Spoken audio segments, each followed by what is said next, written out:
Hablemos de muerte, parte 1.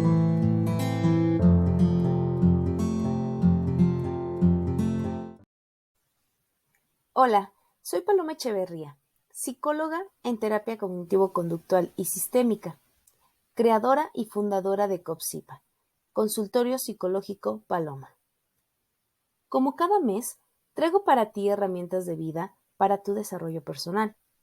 Por esta ocasión, trabajaré de manera diferente, trayendo para ti en este mes de octubre la primera parte del tema Hablemos de muerte. Por lo que te pido que seas cuidadoso al compartir esta información, cuyo objetivo es ampliar tu conciencia respecto al tema. Y el próximo mes de noviembre nos adentraremos más con un tema específico de la muerte. Así que es importante primero conocer, procesar y entender la información de hoy. Quise tocar este tema contigo porque sé que a menudo, al hablar de ello, suele incomodar a los demás. Y luego somos nosotros los que no sabemos qué hacer ante dicha incomodidad. Muchas personas, este mes, en el que bajo nuestra cultura mexicana solemos hacer alusión a los muertos o a la muerte, sin saber más allá de la práctica de una creencia o de filosofías con respecto a la muerte, pero eso no cambia el hecho de que siga siendo hoy por hoy uno de los temas más rechazados o evitados dentro de una sociedad. La mayoría no sabe que esto que solemos hacer o sentir de manera inmediata, lo hacemos porque viene de una de nuestras dos pulsiones que trabaja nuestro ser. Hoy nos vamos a dedicar a una en específico, pero nada más para compartírtelo como mero dato, te diré que las dos pulsiones son una, la pulsión de Eros, la pulsión de la felicidad, del placer, mientras que la otra es la pulsión Thanatos. Esta pulsión, que forma parte de nosotros, es lo que nos hace o por lo que nos sentimos o percibimos con emociones encontradas. Por ejemplo, la ansiedad, la tristeza, la melancolía, la irritabilidad o la desesperanza. De aquí es donde viene el que te sientas cargado o cargada de emociones que dices no saber de dónde salen, por qué te sientes de la manera en que te sientes. Como cultura, verdaderamente no sabemos o no se nos ha educado lo suficiente para enseñarnos a relacionarnos de una manera más sana y transitoria con la muerte. Te quiero preguntar lo siguiente. ¿Qué tan preparado o preparada, al igual que educado o educada, estás para hablar del tema hoy?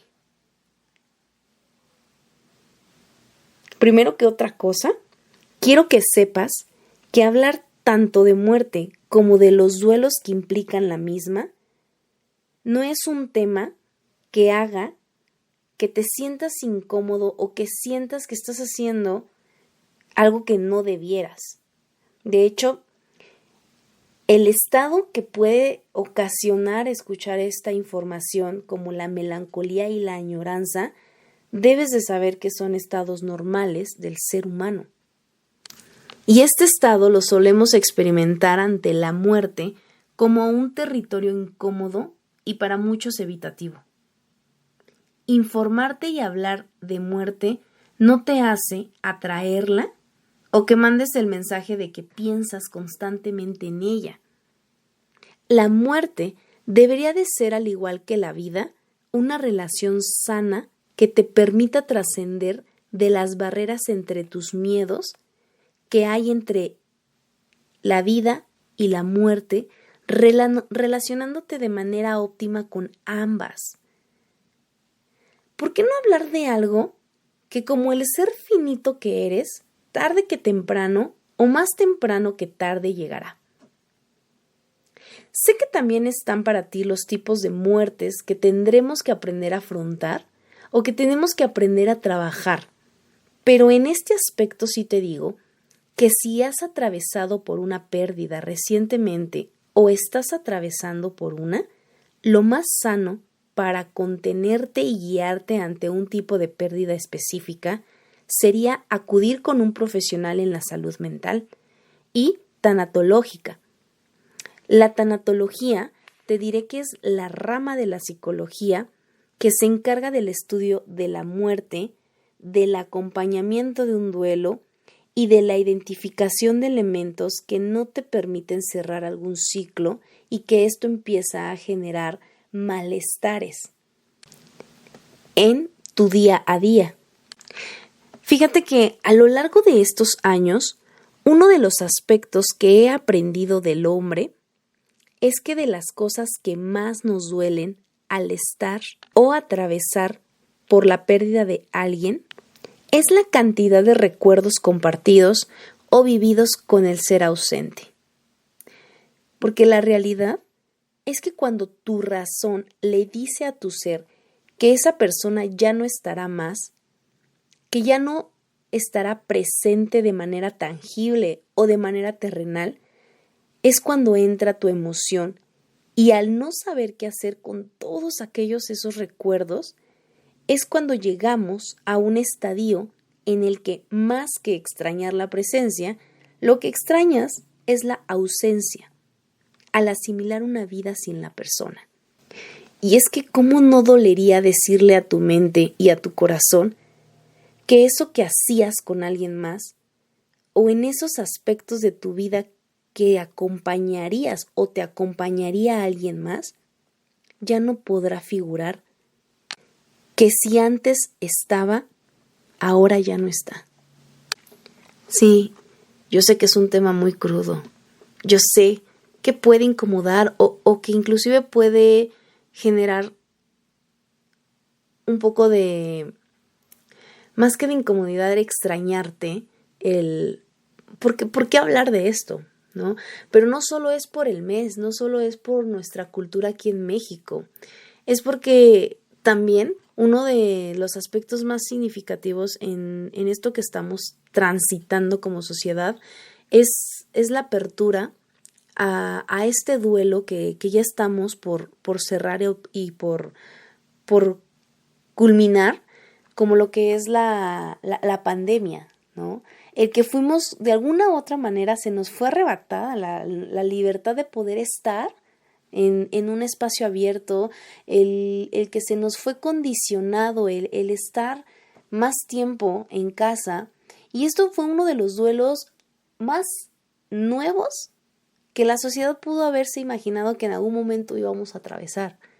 Entonces todo esto trajo consigo desafortunadamente muchas pérdidas que ya estamos a nada de volver a salir a esto que ahora se escucha mucho como la nueva normalidad y que trae consigo duelos pendientes o ciclos pendientes por cerrar y que la mayoría de la gente, y tal vez pueda ser tú o tal vez pueda ser alguien que es importante en tu vida, hoy por hoy los está cargando, los está arrastrando y no sabe que están ahí. Y pesan, y duelen, e incomodan, y frustran, claro que dan miedo. Pero si no hablamos de estos temas de manera abierta, entonces nunca vas a poder entender desde un lugar diferente que esto que traes, que la razón del por qué te sientes así abrumado, perdido, desorientado, frustrado, harto, puede venir desde también un tema de duelo. Puede venir desde la rama de la tanatología en donde no estás trabajando, no estás sabiendo trabajar algo y con este tipo de información pues se te puede abrir las puertas a informarte o educarte desde una cultura más sana, ¿no? Entonces, lo que yo quiero enseñarte en este espacio es que tu perspectiva ante una pérdida puede ser diferente a como se te había venido enseñado tiempo atrás. De hecho, En compañía del trabajo psicológico, puedes experimentar un adecuado proceso de duelo en donde te permitas obtener herramientas que te ayuden a expresar, a afrontar y superar el dolor ocasionado por tus emociones, pensamientos y sentimientos ante el fallecimiento de un ser querido u otro tipo de pérdida. Conociendo y trabajando, por supuesto, tu resiliencia para poder seguir adelante, para poder aprender de la experiencia y permitirte entender la finitud de tu vida para que puedas decidir ser una mejor versión de ti. ¿Te habías dado cuenta que fuimos educados para relacionar lo bello con lo bueno? Por tanto, si hablar de muerte te duele, entonces se te enseña a no hablar de algo malo. Porque si yo hablo de muerte lloro, me pongo triste, me incomodo. Entonces mejor evitémoslo. Entonces mejor resistamos a eso y hablemos de eso que nos pone felices y hablemos de eso que nos hace bien y hablamos de cosas que nos ayuden a superarnos. Sí, esto también te ayuda a superarte. Esto también ayuda a mejorar la versión que hoy eres. Esto hace que tu nivel de conciencia no que sea mejor, hace que sea mayor. Y la interpretación o el significado que le des a mayor o que le des a magnitud, pues yo creo, ¿no? O quiero pensar que eso mejora tu estadio emocional, tu estadio anímico, que eso te ayuda a tener esta sensación de bienestar. Su nombre lo dice, a estar bien en medio de la vida y en medio de la muerte, relacionándote bien con ambas, no haciendo enemistad con una de ellas solo porque piensas que no forma parte. Y la realidad te voy a decir que tanto lo leas de derecha a izquierda como de izquierda a derecha, la vida forma parte fundamental de la muerte, como la muerte también forma parte fundamental de la vida. ¿Por qué? Porque tú estás en medio de ambas. Y mira, te pondré un ejemplo que no nos va a tomar mucho tiempo.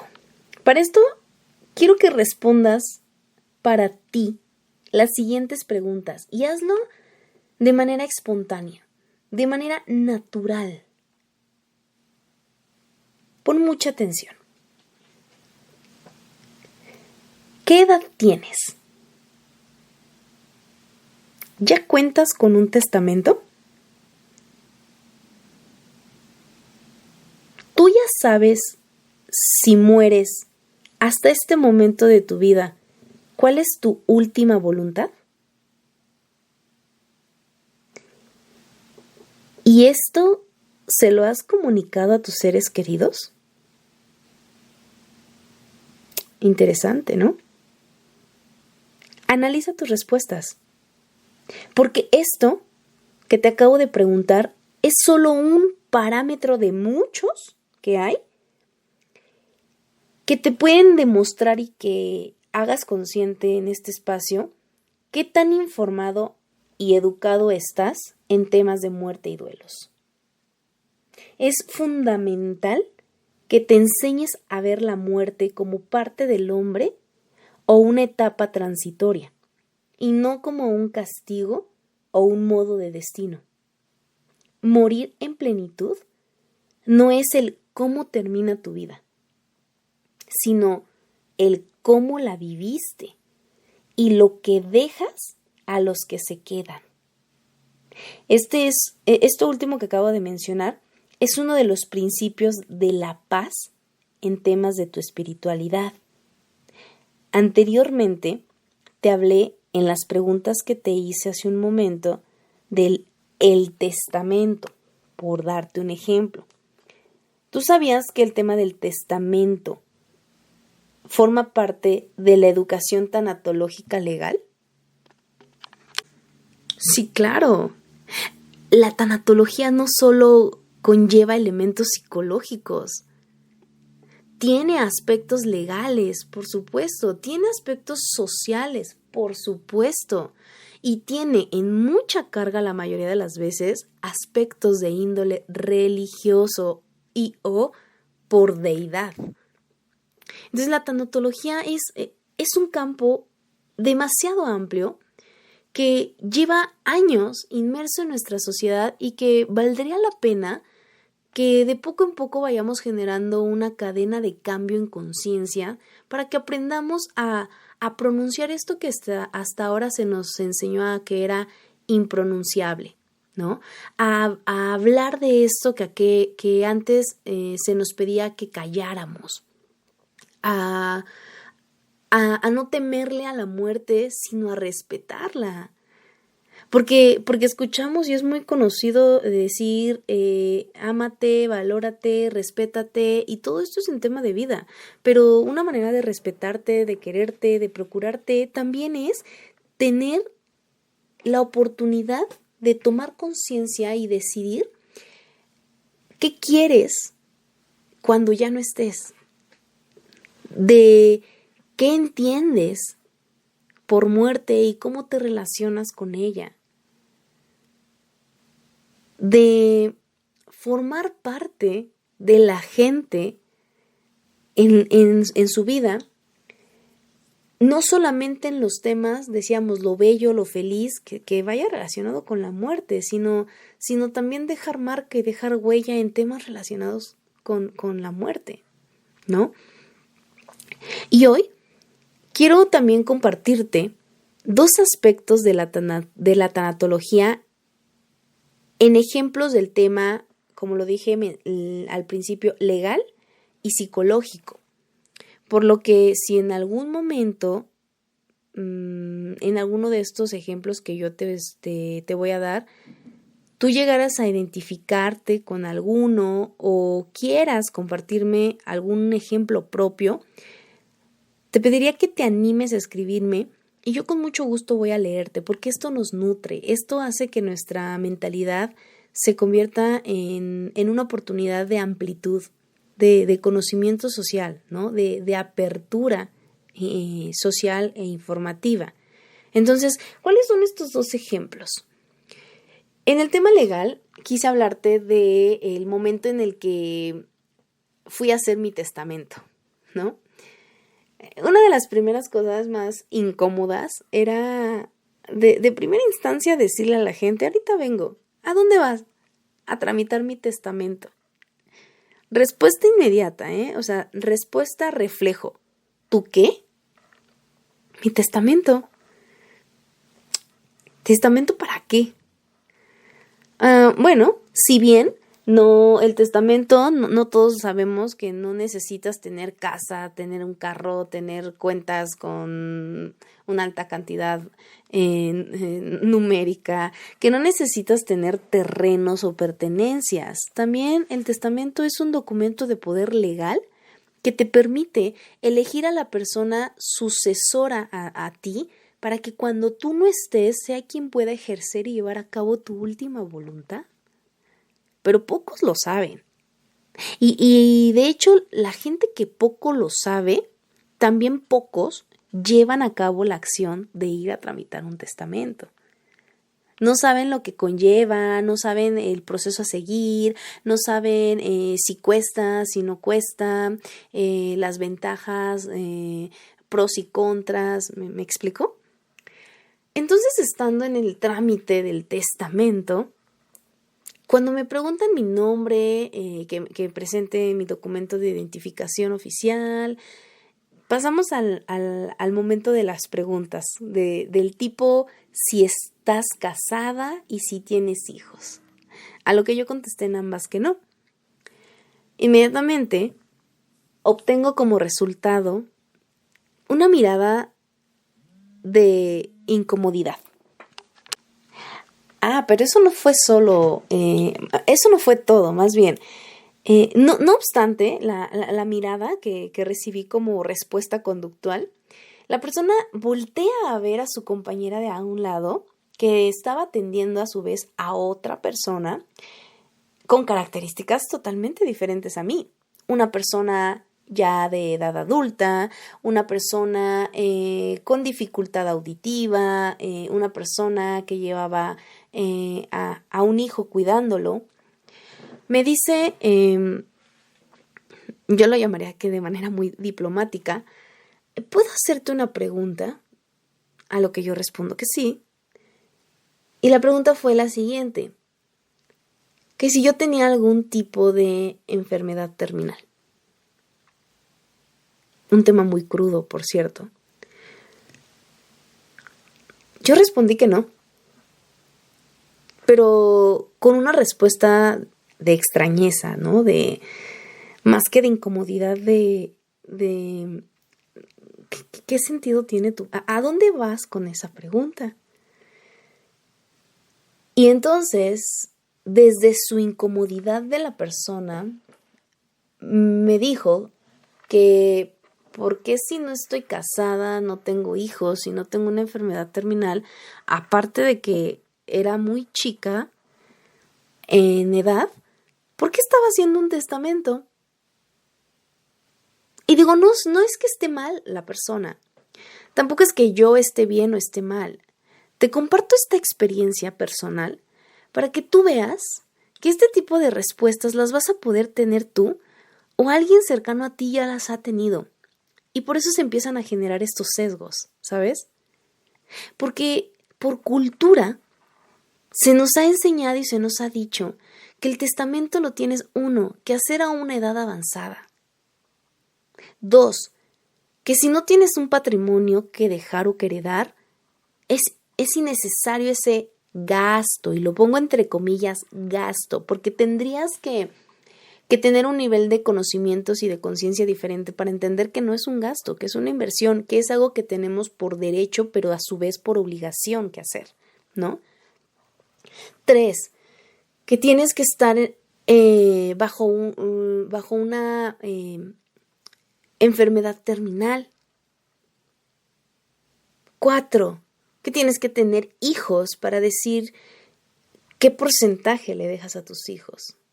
5, que tienes que estar casada para que por derecho le toque, si llegas a faltar un día, todo a tu compañera o compañero de vida. Cuando tú probablemente querías hacer otra cosa o querías destinar tus bienes y tus patrimonios a alguien más o a algo más. Fíjate estos puntos tan relevantes, ¿no? Yo ya pasé por ellos. Yo ya pasé por el tener que contestar a cada uno de estos 5 puntos. Desde mi historia de vida, lo que me había hecho estar ahí sentada haciendo este tipo de trámites.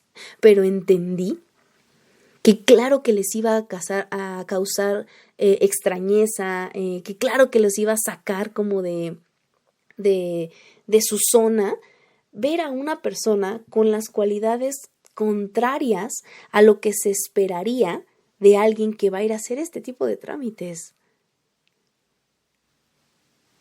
Es en el aspecto legal, ¿no?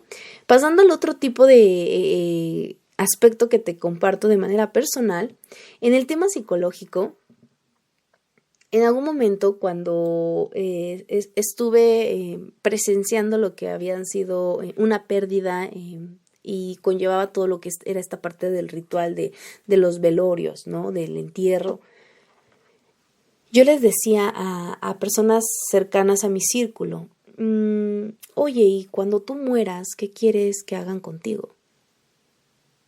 ¿Cuál es esto que llaman última voluntad? El tipo de respuesta que yo recibí evidentemente fue otra vez incomodidad, fue poca apertura, fue resistencia al Paloma, ubícate, estás en un velorio, este tipo de temas, este tipo de preguntas no se hacen en un lugar como estos. Y yo, una persona, ¿no? con una mente a lo mejor en proceso de trabajo es, ¿y cuándo es el momento? Y cuando puedo preguntar, porque digo, formas parte de mi vida, formo parte de la tuya y no voy a saber qué quieres. Y este tipo de pláticas ayudan a que la gente que tú quieres sepan lo que tú quieres, ¿no? Entonces dije, wow. Solemos preguntar, ¿qué quieres hacer de fin de año? Solemos preguntar, ¿qué quieres de regalo de cumpleaños? Solemos preguntar qué película quieres ver, cuál es tu platillo favorito, qué color te gusta más. Pero no sabemos preguntar, ¿quieres que te incineren o quieres que te sepulten? ¿Quieres que hagamos tal ritual, ceremonia o quieres esto? Hay una de las técnicas de alto impacto que trabajamos en la psicoterapia y es cuando hacemos como un poco de conciencia para que la gente entienda en el aquí y el ahora. Yo les pregunto a algunos pacientes, ¿qué te gustaría que diga en tu epitafio? Aquí ya sé quién. Uy, incomodísimo ese momento. Es crucial para ti, de hecho, porque hacer este tipo de actividades donde concientizas más, dices, uy, es un parteaguas, ¿no? De venir pensando todo el tiempo qué no tengo, qué me falta, qué me quitaron. Ajá, bueno, ¿qué quieres? ¿Qué quieres cuando ya no estés? ¿Qué quieres dejarles a la gente cuando ya no estés? ¿Qué quieres que la gente haga por ti cuando ya no estés? ¿No? Entonces dije, híjole, siempre voy a ser la típica incómoda que a la gente que quiere, amigos, familia, cuando haga este tipo de preguntas, no voy a saber si a ciencia cierta me están respondiendo desde la congruencia, desde su racionalidad, desde su sentido común, o simplemente la respuesta que voy a recibir va a ser como un reflejo de una resistencia o como un reflejo de un mecanismo, como para decir de manera evitativa, te contesto por contestar, pero ya, deja de hacer este tipo de preguntas, son incómodas. Yo te diría en este espacio, permítete atravesar esa incomodidad. Si incomoda, deja que incomode. Si duele, deja que duela. Pero enséñate, acostúmbrate a que hablar de este tipo de temas no te hacen una mala persona. A que preguntar este tipo de cosas no te hacen una persona, esta palabra la he escuchado mucho, no te hacen una persona imprudente. Claro que tienes que tener tacto, pero claro que este tipo de preguntas no solo las haces cuando está la muerte cercana a una situación o un hecho. Puede ser un tema de cualquier día. Puede ser un tema de conversación con cualquier círculo de relación a ti. Amigos, compañeros de trabajo, pacientes, alumnos, pareja, hijos, vecinos. Y no por eso tiene que tornarse como lo que solemos clasificar conversaciones crudas, ácidas, amargas. Conversaciones con poca práctica, claro que sí, pero que al final de cuentas son parte de, ¿no? Entonces, cuando tú te informas y educas con respecto a estos temas,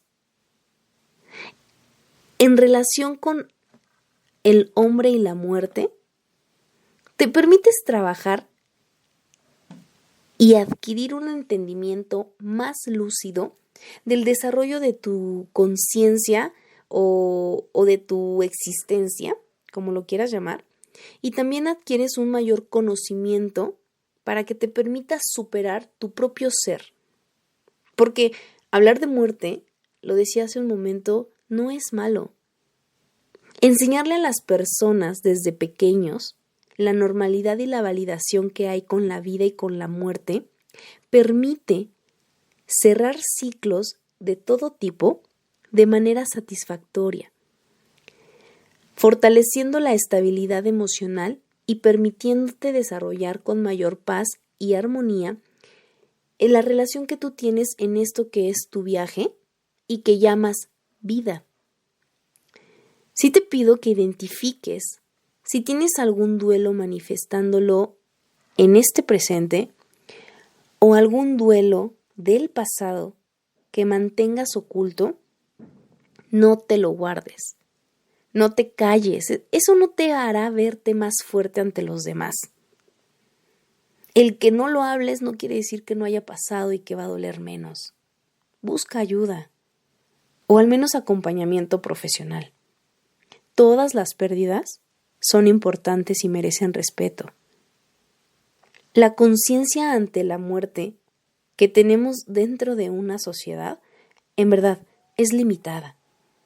Y a su vez también es diversa, pero la diversidad viene desde estas diferentes creencias y deidades que existen hoy por hoy. Pero también te diré que llamarlo ritual o llamarlo actitud ante la muerte, la realidad es que hoy estás, pero el día de mañana ni tú ni yo tendremos manera de saber si estaremos. El nivel de conciencia que tengas sobre la muerte te permite trascender e integrar tus experiencias con tu existencia. Y esto último, en lo personal, a mí me gusta mucho trabajarlo, ampliarlo, fortalecerlo, porque la existencia es el estadio de estar yo en relación con vida y muerte. Y el resultado de estas relaciones o de estas interacciones es lo que va formando mis experiencias. Al final te lo presento de esta manera. El cúmulo de tus experiencias son lo que van a generar el día de mañana que no estés tu legado, tu verdadera herencia. Así que por último, te comparto una frase que creé para relacionarme de una manera sana con el entendimiento de que soy un ser finito y en mi existencia el recurso más invaluable que hay o que yo considero que tengo es el tiempo. Lo digo en muchas veces en una de mis filosofías de vida. El día que tú entiendas que hay más tiempo que vida, porque tú dejas de formar parte de ella, de la vida, y el tiempo no se va a detener por ti. Y el tiempo no va a cambiar las cosas porque tú ya no estés. El tiempo sigue. Quien ya no va a seguir eres tú. Así que lo que me recuerdo de vez en vez son las siguientes palabras. A mí la vida me enseña, la muerte me protege y mi Dios me cuida. Esto es todo de mi parte por esta ocasión. Y me despido de ti, no sin antes recordarte de esto que es la primera parte, pero que el próximo mes te hablaré de un tema más profundo con respecto a la muerte. Y que te digo desde ahora que si no has pasado por una experiencia cercana a ti o no conoces mucho del tema, puede ser algo incómodo, nuevo, pero también algo crudo. Así que no permitamos que entre en este espacio creado por y para ti esto que yo he llamado el tanatomorbo, del cual también te hablaré en la segunda parte en el próximo podcast. Muchas gracias por tu tiempo compartido y tu apertura ante este tema. Me despido de ti y nos vemos o escuchamos para la próxima.